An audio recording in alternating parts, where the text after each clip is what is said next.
Bonjour, à travers cette vidéo, je vais vous expliquer comment on utilise un micromètre.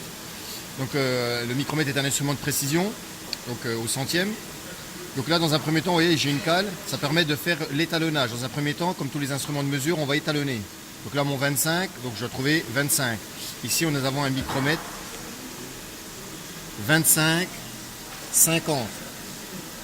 Donc j'ai pris une cale étalon de 25, cale étalon ici de 25, et avec ça, donc je vais bien vérifier, la cale étalon elle est extrêmement précise, donc avec ça je vais bien vérifier que cet instrument mesure bien, tout simplement, mesure correctement.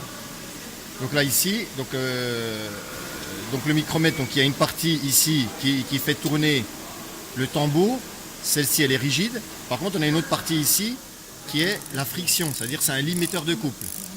Donc on va travailler avec ça. Voilà, j'approche, voilà, ici, voilà, le limiteur de couple, il tourne, donc c'est-à-dire que c'est pas la peine de forcer plus.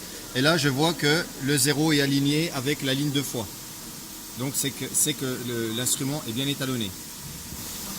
Ok, donc maintenant j'ai la garantie que l'instrument est bien étalonné. Donc pour des raisons de facilité, j'ai utilisé un support de micromètre. Voilà, c'est beaucoup plus simple pour moi. Donc maintenant, imaginons que l'on souhaite contrôler, par exemple, faire la mesure de cette cote-là.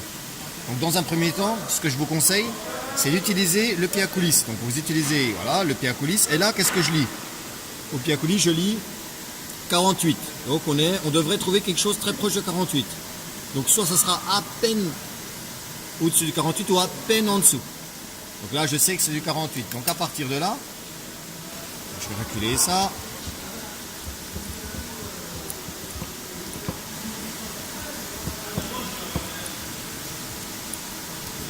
Et hop.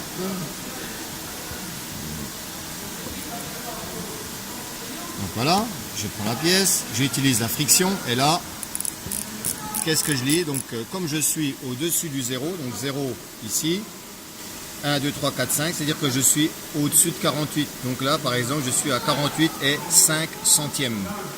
48 et 5 centièmes. Donc voilà.